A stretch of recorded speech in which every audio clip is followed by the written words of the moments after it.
Yo, what's up mga kabayan? Yung mga naka-schedule ngayong araw, hindi ko siya kinancel kasi kawawa naman yung mga nag-aantay. Matagal na sila nag-aantay kasi ng schedule nila kaya hindi ko sila kinancel.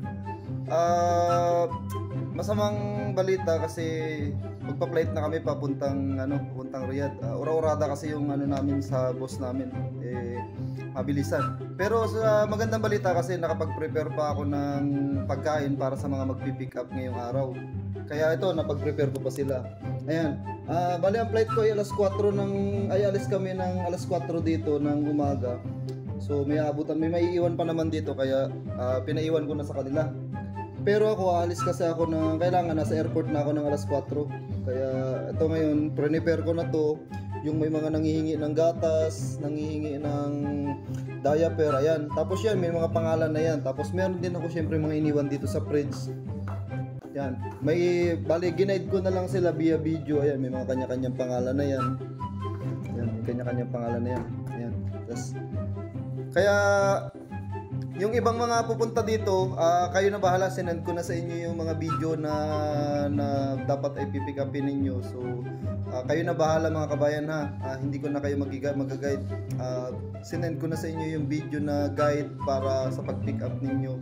Agahan nyo, huwag kayo magpapalit kasi yung pinakisuyuan ko is matutulog na din kasi may naiwan kasi dito sa hotel.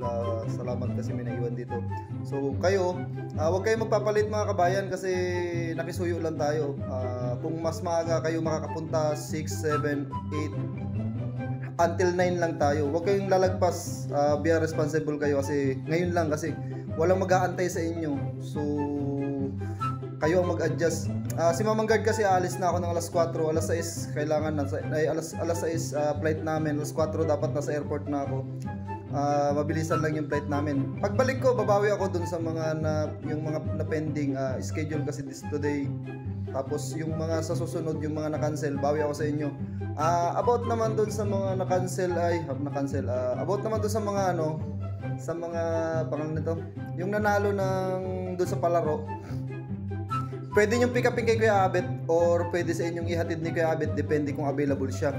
So, ang mangyayari nun, yung premyo ninyo ipabibigay ko kay Kuya Abet. Kasi in case na after 2 days pa daw kasi kami bago kami makabalik, pero hindi pa natin hawak yung sitwasyon kung makakabalik kami ng 2 days or 1 day or 3 days. Hindi ko alam. So, iniwan ko kay Kuya Abet lahat ng yung mga papremyo ninyo. So, si Kuya Abet na ang bahala. I-guide ko na lang si Kuya Abet dun sa mga nanalo. Bawi na lang tayo sa susunod pagbalik ko.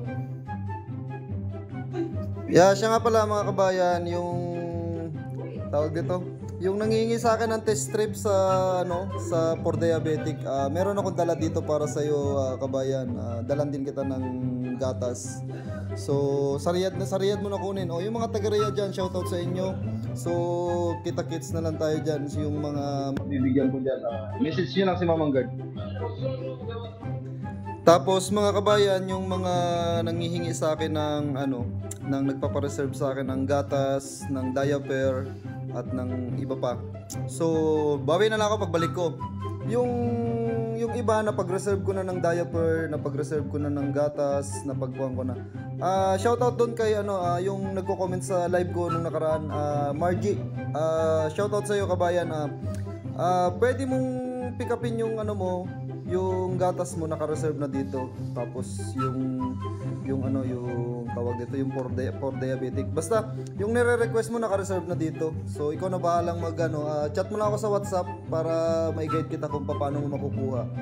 Tapos yun, yung mga magpi-pick up ngayon, naka-ready na yung mga pipick upin nyo. Maging on time tayo mga kabayan kasi walang mag-aantay sa inyo. Wala si Mamang Guard, naka-flight na ako, nasa airport na ako ng alas 4 ngayon. So kaya ako gumawa ng video ngayon para maging guide ninyo. Bawi ako pagbalik ko. Sa ngayon kasi kailangan kong sumunod sa kanila kasi aalis kami papunta ng Riyadh. Nauna na kasi yung boss namin. So susunod kami papunta ng Riyadh. Ito, yung mga magpi-pick up ngayon, may kanya-kanyang pangalan na yan.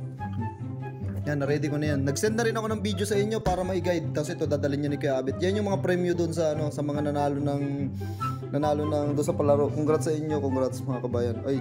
Salamat pasensya na kayo sa mga maka-cancel. Bawi na lang ako pagbalik ko. Salamat, salamat. Paki-share ng mga video mga kabayan para marami tayong matulungan. Malaman din ng ibang mga hindi nakakaalam na namimigay ng free food si Mama Gert. Suportahan natin yung mabuting gawain. God bless sa inyo. God bless. Salamat.